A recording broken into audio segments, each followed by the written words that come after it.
Hi guys, welcome back to Chats from the Blog Cabin. Today we're going to be talking about being our authentic selves and energy healing and basically everything else, right, Roland? Correct. So introduce yourself. Tell us who you are before we talk about what you do. Oh, well, simply, my name is Roland. I'm a licensed pharmacist. I absolutely love meditating, and I like to teach people how to meditate, and by so doing, help them remember more and more of who they truly are, and that helps them live their authentic selves, like you said we would be talking about today. Now, you wrote a book, Who and Why You Are. So let's talk about that book. Talk about the reasoning behind the book and how you got started and the idea about the book. Absolutely. Okay. Before I do, I just want to say quick, Melissa, your intro is amazing. Everybody loves the intro. I made it like one afternoon on an iMovie. That's awesome. Kudos. That's awesome creativity there. So my book, Who and Why You Are, I wrote that in all of 2018 and published it in 2019. And the book is a culmination of the information that I remembered about my truest identity one Tuesday morning, August 21st, 2018, while I was meditating. I went through what many people would call a Kundalini Awakening. And in that moment, and I'm sorry, my baby's crying here. That's okay. I just became a dad about 2 weeks ago. So Oh, congratulations. that's fascinating. Thank you. Thank you. But anyway, in the 7 minutes I was meditating and had my Kundalini Awakening, I remembered all this information about my truest identity, and it helped explain the earth life experience in a way that I had never ever come across before. And I realized that it applied not only to me, but to, I'm sorry, just a sec. Are you going to be able to pause this and cut it out or anything like that? No, you're good. You're good. Keep Okay. going. It's real life. Yeah, it is real life, and I'm in the house. Sorry, my baby was causing a ruckus there. But anyway, the information applied not, I realized or I remembered that the information applied not only to me, but really to everybody experiencing life on this planet in physical form. And so I wrote the book to literally help anyone who reads it remember who and why they truly are. Wow, it sounds like it's really like you get into a deep state of meditation. Now let's talk about meditation because I, for one, I can't keep my mind still. So are there some tips that people can have to keep their mind still while they're meditating? Because my mind is all over the place. Yes, and Melissa, just so you know, if your mind is all over the place when you meditate and you recognize that, honestly, you are meditating. Oh, wow. That's that's my truth, and I'm sticking to it. And I say that because when I started meditating, I didn't know I was meditating. I actually started because I was frustrated with trying to keep up with my work responsibilities as well as my school responsibilities. I had become very tired. And so I decided I would lay in my bed and listen to my body and my mind and my physical being. And essentially, that was me meditating, paying attention to my being in the now. And that was it. And when I started, you hit the nail on the coffin. My mind was racing. It was going everywhere at 170 miles times 170 miles per hour in every direction. And I just thought, well, what the heck does this mean? And what I eventually thought myself to do was not follow any single thought that popped into my mind down a rabbit hole. So I learned to observe the thoughts and let them pop up, play around, and then disappear. And the more I spent time with this, the more I was able to do what most people attempt to do early on, which is quiet your mind and then identify with actually no thought or a single thought. Or you can even take it to the next level where when you're good at not identifying with the random thoughts that pop up in your mind, you can now create thoughts that you want to focus on, which is a beginning stages of visualizations, which people use for manifesting and stuff like that. And so, I gotta know, yeah. do you have a tape of you meditating? Do you lead guided meditations? Because you have the voice for a meditation. Thank you. I appreciate that. Um, yes, I do. So if you visit my website, which I know you have the link to, or you have my, thank you. Yeah, rolandachenjang.com. I have created multiple meditation guides that you can download and use. I have also created a series of, that basically takes the meditation guide to another level. It includes video. You can see me, I'll talk with you. And then at the end of that, I have a guided meditation that you can use. Now, I did not send this link to you, but on Insight Timer, which is one of the most popular meditation app, I have some audio on there that you can also listen to. And I'm available. I mean, through my website, you can book sessions with me. We can meditate together. And I can literally help you become what I call an effective meditator. Like literally everybody is an effective meditator. Just need to help you remember how to do it. Wow. So what are the main things behind meditating? Like you said, when you started, you literally just laid in bed and listened to your body. Is there a certain way people are supposed to sit? Is there certain things? Should they be comfortable? All these types of things. Are there certain ways? Those are great questions, Melissa. And the answer is no. There is no specific certain way to do anything. What I help people do is become comfortable with the way that they would like to do the practice.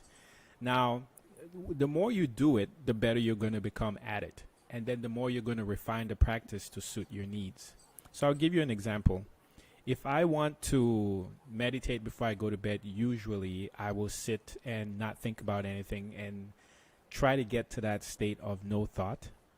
Let my body really relax. And when that happens, the what I call energies around me begin to readjust, and so that they become a more what I would call balanced state. And that allows me to have really deep, profound sleep and interesting experiences afterwards. If I'm trying to problem solve, on the other hand, and I know the question I'm trying to answer, then I can hold that question in my mind, and through my meditative practice during such a session, I would now open myself to the universe to receive the answers to me. And they can come in many ways. And I'll be honest, I'm not like the best at interpreting the information that comes to me, because it can come as pictures, sounds, feelings, sensations throughout my body. And the more I'm working, the better I am at interpreting this information. And there are other times when you just contemplate. And contemplation is similar to answering questions that you have, or you may be contemplating on, if you are religious, maybe a scripture that you read, or if you're spiritual and you read some profound spiritual truth, you may be contemplating on that knowledge, and you can focus on that as well during meditation. And so there are many ways to do this. As far as the posture, I recommend that when you are going to meditate, maybe sit upright. You might not be flexible to adopt the lotus position, but that should not be a hindrance for you. You can also lay down. I would say if you're going to lay down to meditate, preferably it's at night before you go to bed, because you're more than likely to catch the disease of falling asleep when you lay down Disease of that. yeah, when you lay down to meditate. But beyond that, I would say do not get too caught up on one way to meditate, etc.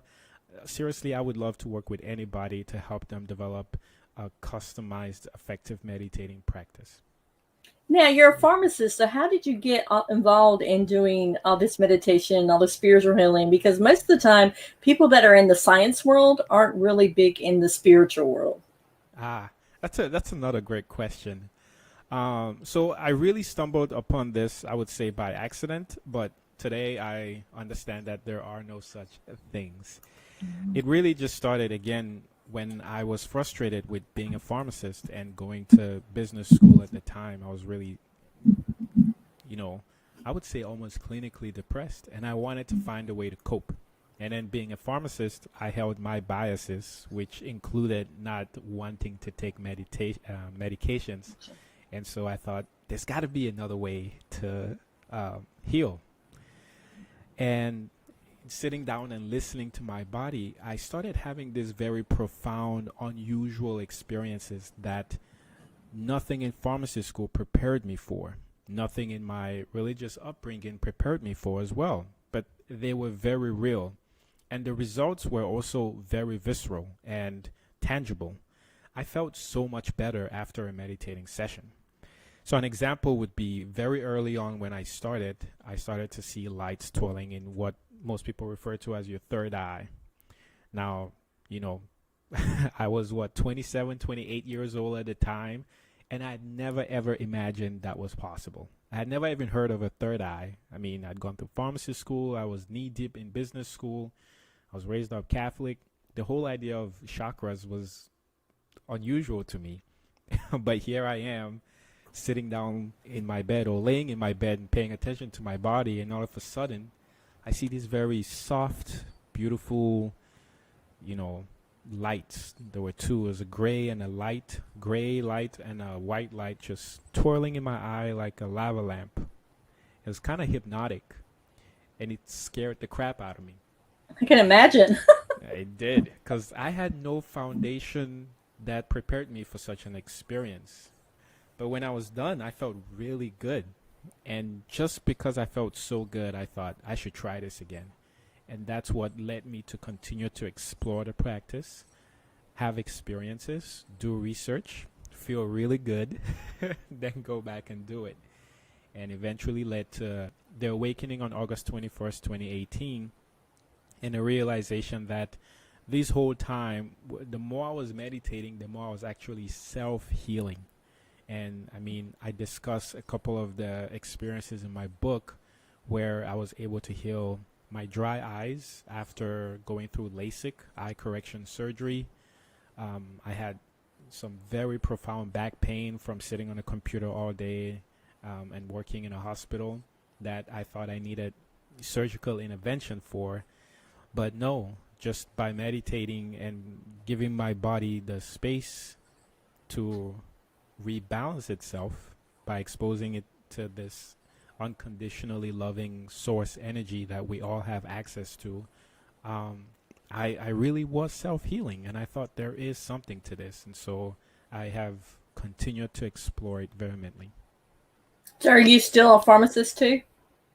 I am. I'm still licensed. You're like, are you still practicing? That's what I'm saying. Oh. Are you doing something totally different now? I am doing something totally different. Well, I shouldn't say not totally different. I'm not practicing right away. I just took a break starting August of last year. I relocated with my wife, and it just seemed like a good time to take a break and focus on my podcast. And then I'm also starting another business on the side, doing other things. So. Okay, but you always have that to fall back on. Indeed, I do. That is correct. So let's talk about your healing, because honestly, a lot of people think that's woo-hoo stuff, but if you're able to heal your body, Yeah. Sorry, I didn't mean to laugh to be insensitive. But you're right. Many people feel that way, and they have from my opinion, full license too. Mm-hmm. And what I've come to appreciate about human beings and the way this environment, Earth life environment, is set up, is that when we come here, we forget our truest selves. And when we do, we have no choice but to create an identity that kind of defines who we are. Many people refer to that as the ego. But this identity that we're creating is really limited to our experiences, and also how open-minded we are to experiences that we have not had personally. Now, the human being is such a fascinating creature that it can learn by proxy. So what I mean by that is, if I watch you put your hand in fire and you burn yourself, I know that I don't have to experience that personally to learn not to do it. So we have that ability. But for some things, depending on how we were raised, our conditioning, our programming, and I really want to stress that there's absolutely nothing wrong with any which way any single person is raised and the beliefs that we hold, because they're all malleable, they're not permanent. We might find it that it's more difficult to accept certain things versus other ones. And so energy healing is one that most people have a harder time accepting, unless of course they actually experience something visceral themselves. And then at that point it's really hard to say this is not real. And then also most people who have had that experience, like, I would not go out fighting somebody to say this is absolutely real, you need to believe it. I'll respect your path and I'll support you, and also tell you this. At a time when I did not believe that this was real and I thought Western medicine or pharmaceuticals were the only way to heal, because this source from which we all originate is so unconditionally loving, it has that available to you as well to use to help you heal. And what I mean by that is, if you like energy healing, there are thousands of energy healers available that you can work with, including me. If you don't care for it and you prefer pharmaceuticals or traditional Western medicine, there are all kinds of medical doctors and pharmacies available for you to explore to help you heal.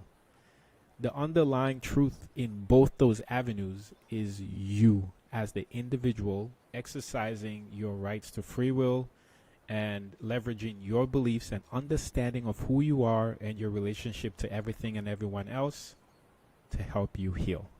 Now that was a mouthful, and I hope I made sense through all of it, but essentially, yeah.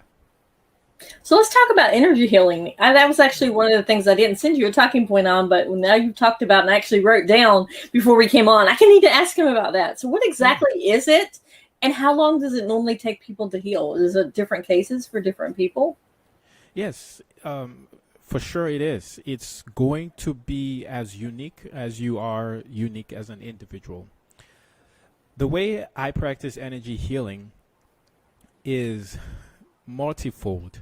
So primarily what I'm trying to do is help you remember that the entire universe is really you expressed in a unique form. This entire universe is unconditionally loving. It will always give you what you want. Asterisk, if you believe that you deserve it, truly. Okay, there's always that sense of understanding who you are and your relationship to the universe and what you get from it. It will always give you what you want. If there is a gap, it's usually because there's a part of you that feels either you don't deserve it or you have a conflicting belief. That's the universe is actually showing you you have this conflicting beliefs by the outcomes. And so we have many stories in life of people going through spontaneous remissions and treatments, and we have some people who don't. And you wonder, but what's the underlying cause of this chasm, or what's the underlying cause of these differences in how people work with energy and then experience outcomes? And it goes back to the individual beliefs. But the way, essentially it works is by creating, usually I will help you create space. And when I say space, it's basically moving you into a state of being where you can now communicate one-on-one with the universe. And if you're clear about what you want, if you have a headache, for instance, and you say, I don't want to have a headache anymore, then you can communicate with the universe that you have learned everything you need to learn by experiencing a headache. You appreciate that you can, but thank you. I don't need to experience a headache anymore. And I want to go back to the state of being where I don't have a headache. And it's basically that simple, and you can make it a lot more complex. I've actually done that many times where I would have headaches, and as soon as I realized that I have a headache, get into a meditative state and kind of, if I can, look back at moments in my day that may have caused me to have the headache, appreciate the lessons there, appreciate the fact that I can even have a headache, which is so profound. I know it sounds insane, but appreciating that you can have a headache is actually a deep spiritual experience. And then say, all right, I'd like to go back to not having the headache. And usually within minutes, and this is no joke, it's gone. Other deep rooted experiences or issues that you might be trying to mitigate might take longer. Um, but yeah, Wow, it's gone just like that once you get in that meditative state and go through those motions. it is. This is a true story. So earlier this year, and this was exactly in February, February 6th it was, and I know because it was my spouse's birthday. We were going out to dinner, and I was in the kitchen here, just preparing some food. We had just gone grocery shopping and whatnot. So I was putting the things away, and I had this headache, which was just right there in my head while I was putting away all the food. And we got ready to leave for dinner. We get out of our apartment and we get to the stairs, and it just dawned on me that I've had this headache for about the last 3 hours. I don't need it anymore. And when I decided that, and I did a little meditation, which is, it's kind of, it can be confusing, but it's understanding that as far as we are the entire universe, and then we can pick and choose paths that we want to be in. So I wanted to experience the next, hours or the rest of my life without this headache starting right now. And so you can do a meditation or visualization where you shift your perception or your timeline to that space, accepting that you've already experienced the headache and you've gone down that path. You don't need to experience it anymore. And then accept that that's what I want to experience now. And I did that. And before I came down one flight of stairs, the headache was gone. This is absolutely true. And that's one of many examples. So, how long did you meditate? In this instance, it was less than a minute, because I swear it was getting at the top of a flight of stairs, and then before I got to the bottom of that one flight of stairs, it was gone. So in this case, it was about visualization, having that whole entire process set, working with timelines, understanding that I have multiple timelines that I can pick from, understanding that all of them happen simultaneously, and then choosing which one I want to experience right now, but not looking at every other timeline as inferior to what I'm experiencing. Literally appreciating them as opportunities for me to move through. Now, the reason why I was asking is because you said before you got down to a flight of stairs, and most of the time when people go meditate, their eyes are closed, and I'm like, oh no, you fell down the stairs. That's why I was asking.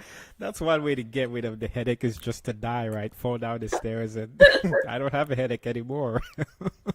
I'm sorry. That's my attempt at humor. But no, again, I've been meditating many years, since 2013, 14, and it's like a muscle. If you go out to the gym and you're working out your biceps regularly, eventually they're going to get very big. Mm-hmm. Same thing with meditating. The more you spend time exploring the practice, the better you can, and you can create shortcuts like I just did in that sense. So even if meditation doesn't work for someone in the beginning, just to stick with it then, because it will kick in because of the practice, or yeah, and I've created some content to help people or anyone who is interested in meditating and feels that way to remember that it's tough for me, and this is my bias, it's tough for me to understand how meditation might not work for anybody. And here's why. When you are meditating in any form, what you're essentially doing is reconnecting with your truest self. Mm. And so it would be almost impossible for anyone not to be able to reconnect with who they are truly. That's like saying, I can't find a way home. Now I say that and I realize that some people might be homeless. But it's literally like saying I can't find a way to my true identity. At any point in time, even if you identify solely with your ego, you can always find a way back to Melissa. Mm-hmm. So you can always meditate because you're literally going back to who you truly are, and then communicating, exchanging information with that authentic, true self of yours, and then telling them how you want to experience life now as your ego, as Melissa. Many times we might think that it's tough just because we are identifying too much with the character that we're playing, with the ego that we've created, and the beliefs associated with that ego. And the primary one is, I can't meditate. It's too hard. My thoughts are everywhere. I don't have time for this. I got kids. I have a job. What are you talking about, Roland? I'm not flexible enough. Right? We have all this I'm nots, everything. But the beautiful thing is that every time you're saying you're not something, you are it, just not to the degree that you think you should be. And that alone should help you realize that you can shift whatever you think you're not to become who or whatever you think you should be. And meditating is literally closing that gap of, I believe I'm not this, to I believe I should be this. Entirely possible. Yeah, the question that kept going through my mind during that time when you were talking was like, what if we don't know who we are? Because there's a lot of people out there that are still floundering around, wondering, what am I supposed to be? Who am I supposed to be? So that kind of meditation can kind of help you get into that kind of state too, right? To realize who you're supposed to be. Oh, that's such a beautiful realization. I'm glad you threw that out. And to answer, or just to throw my 2 cents, I'm going to read a section of my book, if you don't mind. It's really short. It's the Epigram. I mean, it's right at the beginning of the book, where if anybody is kind of floundering or feels like they don't know who they are, when you open my book, the Epigram literally says, you are simple. You are complex. You are everything. You are nothing. But you are. And that you are is enough. It's more than enough. And so if at any point you're sitting and you're thinking, I don't know who I am, that's perfect. Interestingly enough, my understanding is by saying you cannot not know who you are by saying I don't know who I am. You're indirectly saying I am somebody. I am somebody who doesn't know who I am. And that's perfect. You are serving the Creator by thinking that, feeling that, saying that. And that's it sounds counterintuitive, but just by being aware of who you are, or just by being aware of the fact that you don't know who you are, honestly, it's perfect. It's good enough. Now, I love that. I would actually love to read your book, because it sounds like you have a lot of great, amazing thoughts in there for people that thoughts are all over the place. Yeah. I would love to send you a copy if you want. It's available on Amazon. It's available through my website if you want an autographed copy. It's also available as an audiobook and the Kindle version. I do want to say this. It's been out for 2 years, and some of the feedback I'm getting is that it can be pretty dense. And so that basically means if you aren't in a deep spiritual or on a deep spiritual path, or if you've not been exploring a lot of these concepts, this might be a little challenging to grasp. And so to supplement that, I've created a bunch of short audio recordings on Insight Timer that follow along each chapter. And you can always just reach out to me too if you're reading. I would encourage you to read and give me your feedback. I love the fact that you created something with Insight Timer to help people read, because a lot of people are like, no, it's my book, it's my words. Like it or not, it's out there. I'm not going to do anything else. But I love how you're actually trying to benefit your readers as well for this. I appreciate that. And I really am. I mean, this information it's life-changing. Just from my personal experience, it's altered my entire perception of reality in a way that I can appreciate. If you haven't gone through that kind of experience, it would be tough to grasp. And so if I can help you even question your truths just a little bit and expand your consciousness just a little bit, it would be my absolute honor. So how does that correlate with your background? You said you were raised Catholic. So how does that kind of, because I know Catholic also, my husband's from Mexico. So I know in Mexico, the Catholics there are very like into the spiritual beings and seeing spirits and seeing is it auras? You know, Auras, yeah. auras, Mm-hmm. seeing auras around them, so how does that kind of correlate with your, Just a second. Um, I'm sorry.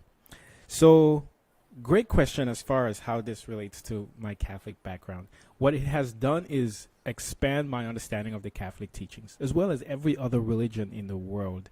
Now, I say that, and I really want to clarify, I've not studied all religions in the world. I've kind of just grouped them into this pot of understanding, in my mind, that they all represent paths to this infinite source that we all come from.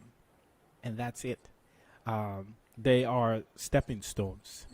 In each one of these religions, and I can speak specifically to the Catholic teachings that I was raised in, are these same universal truths that I express in my book, as well as many other popular spiritual books out there. The Power of Now, um, the Autobiography of a Yogi, for instance. All these books are literally accessing the same source of information and bringing it in their own unique flares. And my book is no different. It was super interesting. This is a true story. After I had my awakening, I thought, oh my goodness, I have tapped into knowledge that is going to change everybody's life. And I was really excited about writing the book and publishing it. And I wrote a big chunk of the book, and I got tired of working on it just because it was my own creative work, and I kept reading and editing, and I was just tired of looking at the words. And so I put the book away and went and explored and read some other books. And my goodness, I got humbled very quickly, thinking I had tapped into some profound knowledge that nobody knew. But this information is literally everywhere. I mean, everywhere. Everywhere. In religions, in science, in art, in movies, in just looking around your house, in trees. I'm not kidding. Because this information is literally the source being expressed in a unique way. And so after having the experience, you kind of peek behind the veil, and you can see the workings of the veil now being expressed in physical form. And you see that every entity, everything in physical form is literally sharing you this information. Makes me think of the great saying, when the student is ready, the teacher appears, or something like that. When you open your mind to this information, you will literally see it everywhere. well, this just like when you buy a car and you don't see that car before, and now all of a sudden once you see that car, you see like tons of cars just like yours on the road. I could not have said that better. That is the creator at work. That is the creator at work. When you focus on something, when you become aware of something, you see it everywhere. So when you become, or like I became aware of the creator in everything and all things, and I literally see that everywhere in its mechanisms, in all workings, and its connection to everything too. So that was a great example. I love it. So let's talk about the importance of being and expressing our authentic selves, because a lot of people like put on these masks and they put on a good front and they're not really true to who they are, or even not true, not, they have trust issues. So they're afraid that, hey, if people really knew who I was, they wouldn't like me. Wow, that is such a deep question, and I love it.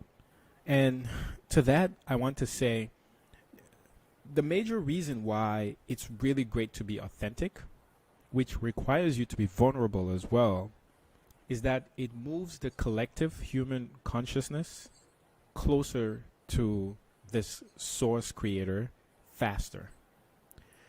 And I say that knowing that there is no such thing as faster, because we're all going to get there, and time is an illusion and all that jazz.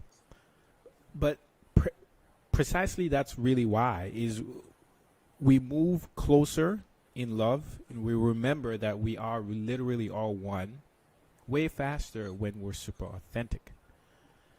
One way to think about this would be if you were on a team maybe a football team, and you had everybody playing different roles. You had your linemen, you had your receivers, your running back, and your quarterback.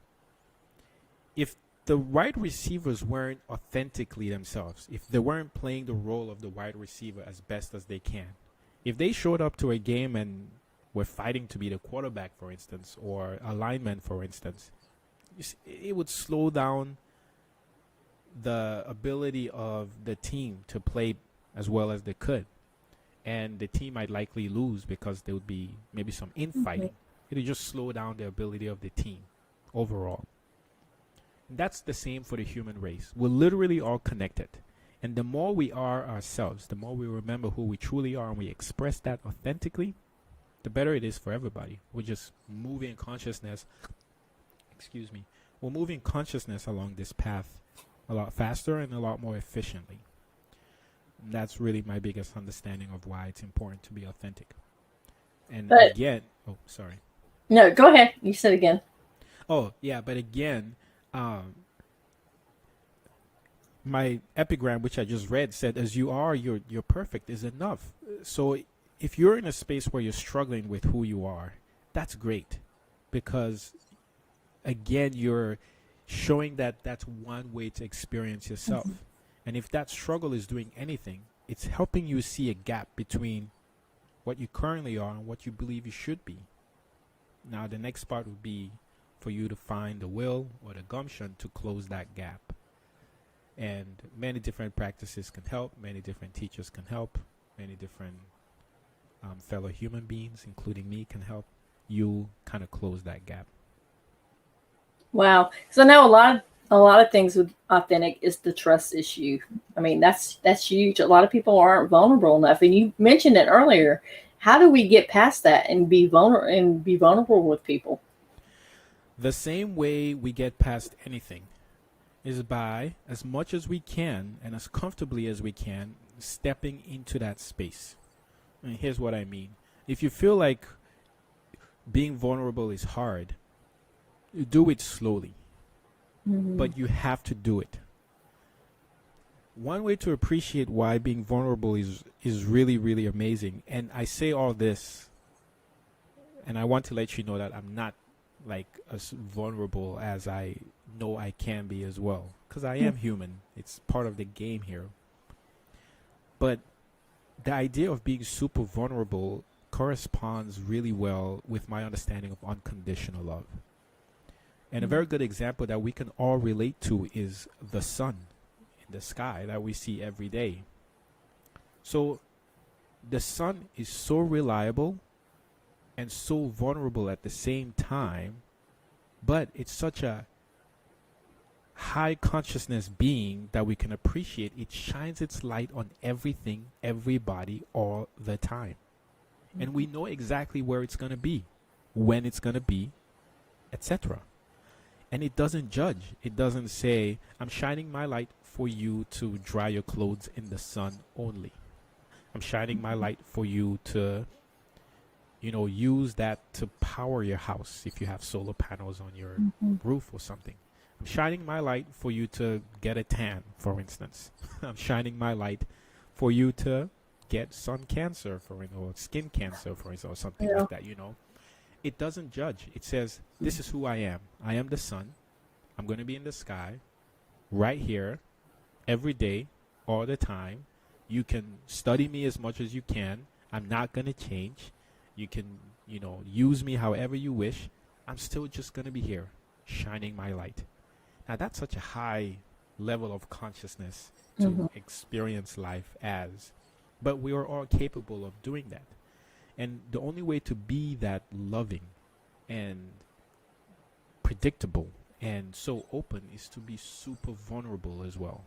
Like literally lay all your cards on the table and say, Melissa, this is who I am as Roland Achenjang. What are you going to do? Right? Just naked me. And it's hard. It's hard because we hold our cards close to our chest. We want to identify with our ego. We want to play games. We still identify so much with the illusion of separation. And that's fine. It's part of the Earth Life game. But we would not be brave souls if we did not choose to come here and experience this and then try to learn to love more in our own pace, follow our own paths to eventually get to those states. I don't know if that made sense, but I hope it did. Yeah, it did. It did. Which brings me to the next thing, is finding strength to express what inspires us and about who we are. So how do we find that strength? That's a great question. Trust and faith. Usually you will, once you know that you aren't doing it for any personal gain per se. You're doing it because you genuinely feel that it will help whoever is going to be exposed to the information that you're sharing. You're doing it because you genuinely feel that it will help whoever is going to be exposed to the information that you're sharing. And I said that twice on purpose, just so that that information resonates. And that's it for me. Because with me, this information is it's so true, it's universal, it's always been around, but it's kind of hidden. Mm-hmm. And for as long as I can remember, teachers have been expressing this same knowledge and truth throughout humans' eternity, ever since we started incarnating on this planet. But we're still struggling with it. And there's a reason why. And so if I feel that by sharing this information, even though it's making me feel vulnerable, it's my one way that I'm serving the infinite creator. And remember, just by being, that's enough. The creator loves you unconditionally for that. And so it's remembering that, I am this creator and I can contribute to the experiences that I'm having and the experiences that my other selves are having too. And then asking yourself, well, how do I want to contribute? How do I want to be remembered? How do I want to affect my environment, my community, my family members, the people that are close to me? Who do I want to be to them, essentially, right? Who am I being? And that's how you find that courage. So, are there steps that you can go to figure out what inspires you, what sets you, kind of makes you apart from something else? This will sound very biased, but I absolutely love meditating. I knew you would come back to meditating. I'm sorry. So, and I throw that out because it's the one thing that you can do to literally connect yourself with your truest self. And so when you do that and you trust that this truest self will answer your deepest questions, you can hold the thought, what do you as the one infinite creator wish to experience through me? What can I express that you want to experience? Now, often the answer you're going to get back is whatever you really want to feel, or it could be something very specific. But oftentimes, you can ask yourself, the question of, who am I being?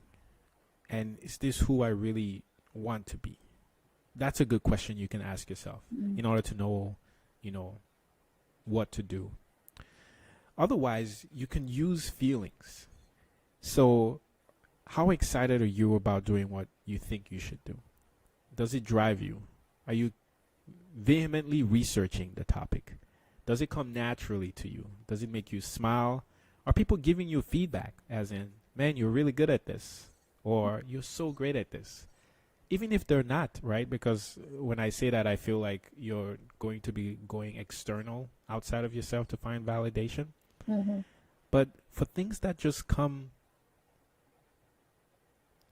I don't want to say naturally, but things that just, they make you feel so good, you just can't not do it.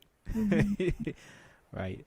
That would be one thing to do. But above all else, I love meditating. I tell you, all your answers are there. It's like things that flow easily for you, that you really don't have to work at, is basically what you're saying.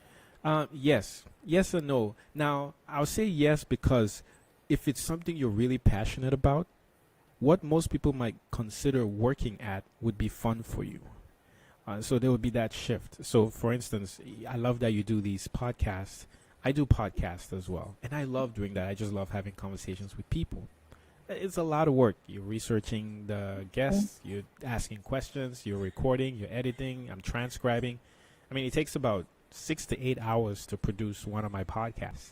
Now, someone would say that's a lot of work. And to me, it's a lot of fun. So just, just that feeling makes it seem like, oh, I love doing this, and so I invest the time in there. That's why I say, um, yes, to somebody it might seem like work, but to you, how does it feel? Does it feel like work? And if it's work that's fun, go for it. The universe will support you. I absolutely believe that. Now I keep hearing you keep saying you're very careful about saying the universe. I think is it because you want other people, not just those that are Christian or religious, to open themselves up to what the universe is asking, not because you say creator a couple of times, but it's because you study different religions as well. Yes, that's a good point. I even discussed that in my book.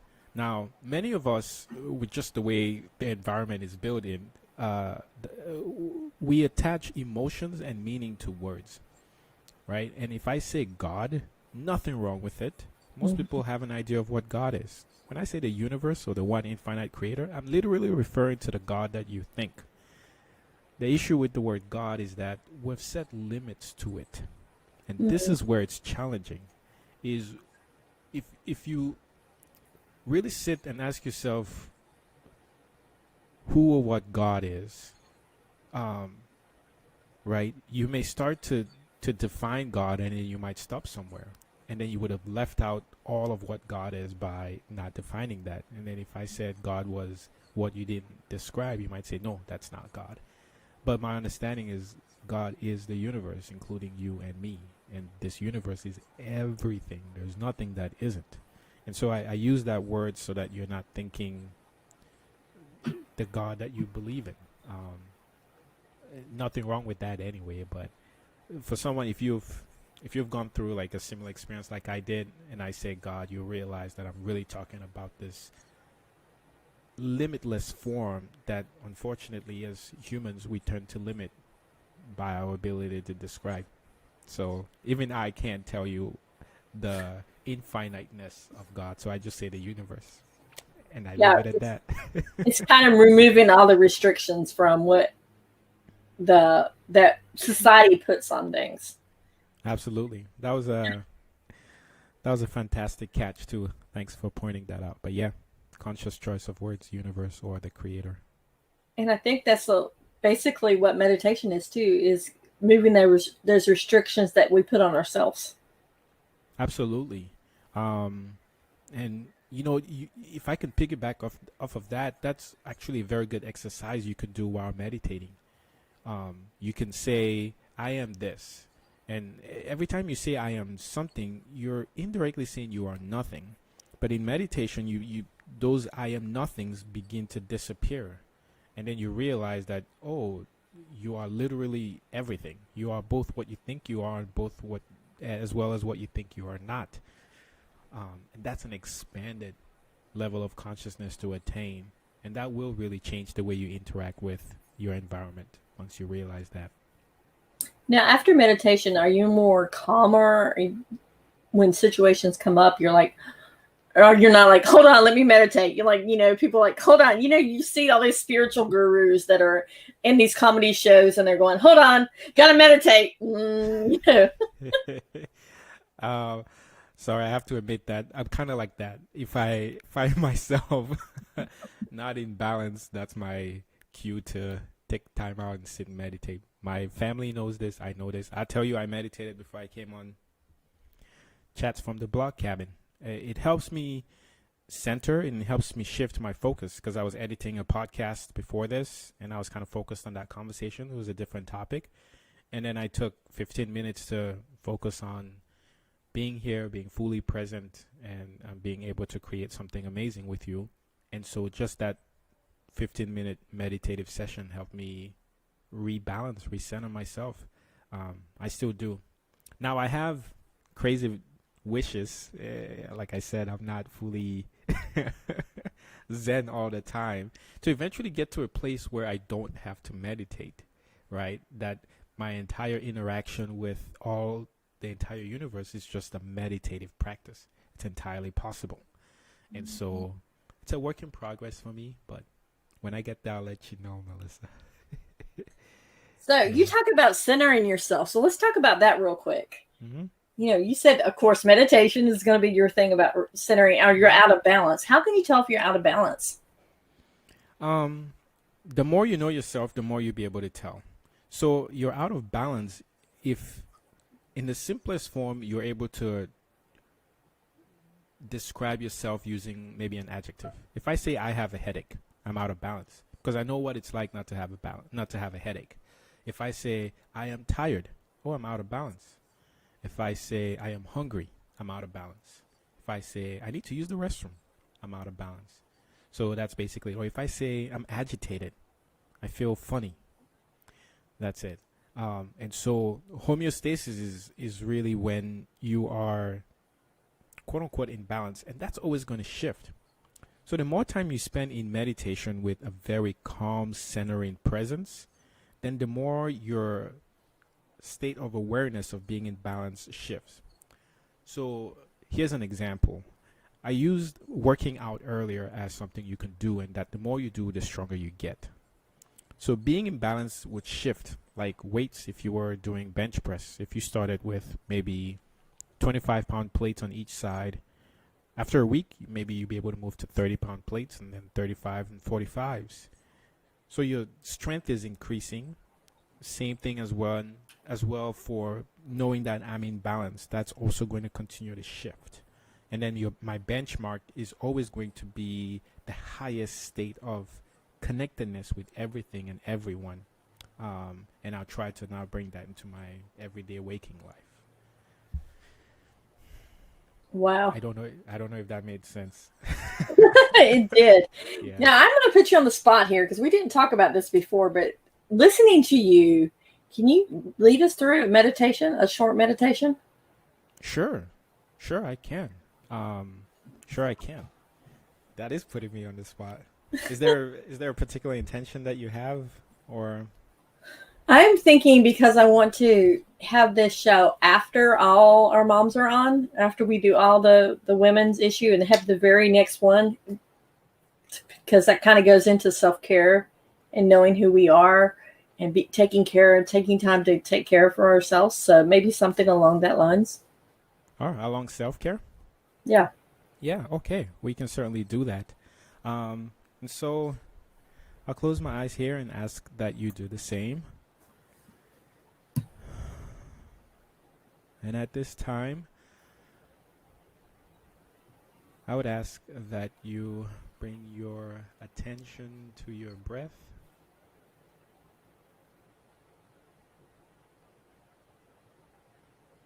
And observe it. And let your body relax into your breath.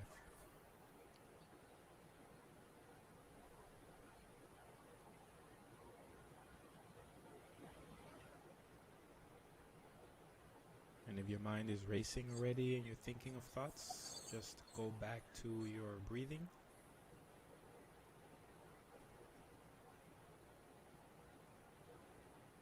And let your body relax even further into your breath.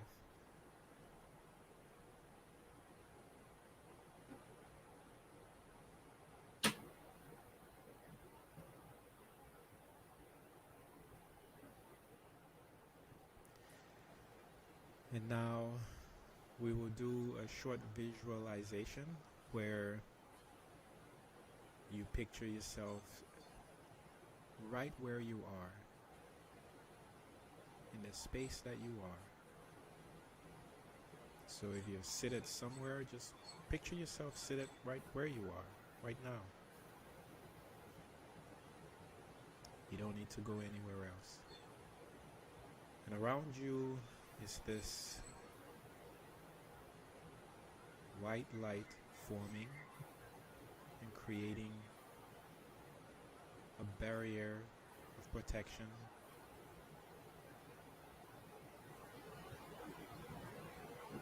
Around you, about 5 feet all around you, and extending infinitely above and below you.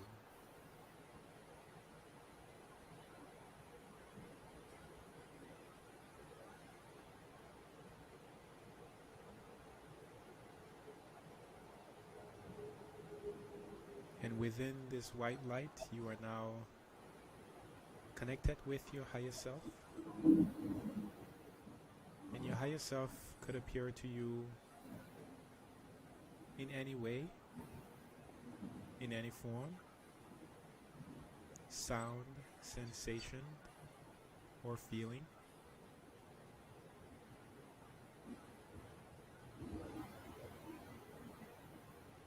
It could be a color as well.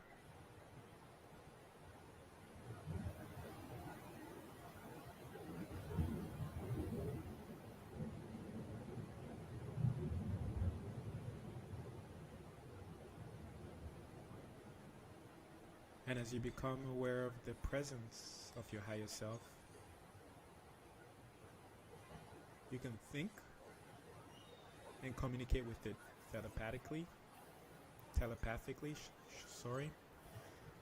and tell it exactly what you want it to know. Ask your higher self to fill your mind with the knowledge of how to take care of yourself. Ask your higher self to give you the strength and the will to actually see through taking care of yourself.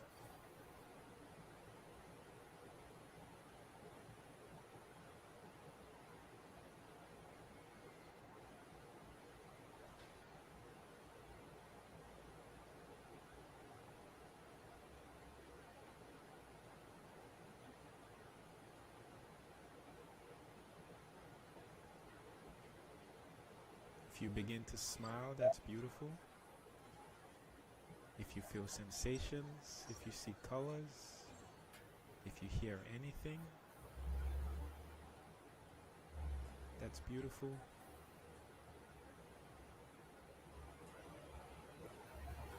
Continue to sit in this space and be open-minded to receiving all you have asked from your higher self, from the universe.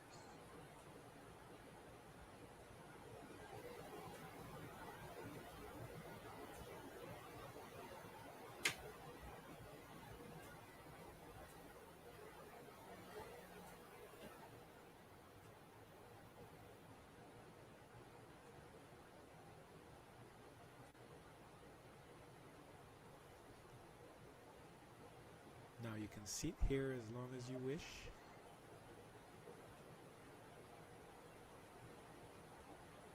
Whenever you decide to come back to your body,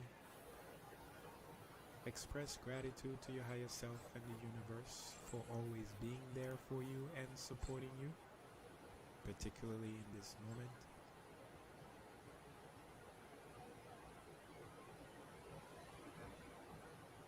And with deep gratitude for the experience,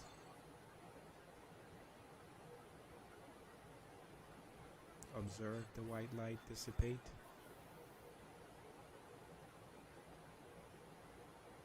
As you begin to wiggle your toes, open your eyes and come back to the here and now. Wow. Cool. I had it on you because I felt like if people looked or tuned in, they need to be focused on you and not what I was doing. Oh, I appreciate it. But I saw purple. Awesome. That's great. I've never seen any colors before.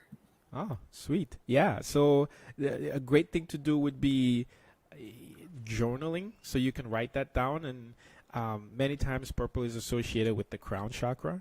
So that's really great. That means I would say you were connected with your higher self there and receiving information. And the more time you spend exercising or doing exercises like these, you can easily discern that information.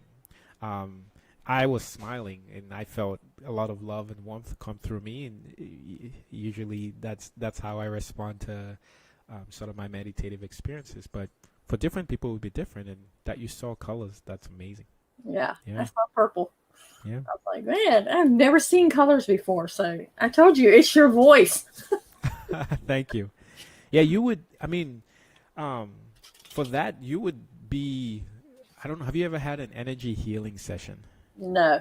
Okay, those are also fascinating. I mean, I've provided a couple of sessions to family members and some friends, and they usually come away feeling very relaxed. And some of them see colors or other beings or entities. I'm always humbled when I provide a session for anybody, but essentially it's kind of the same thing. That's what energy healing is. It's just reconnecting with the universe, the creator of all things, and telling them, hey, I want to be able to self-heal. Well, give me the knowledge, and I'll do my best to muster up the will to actually express it. Wow. Our time is almost up, but is there any little nugget that you want to leave people with, like one little last tidbit of wisdom?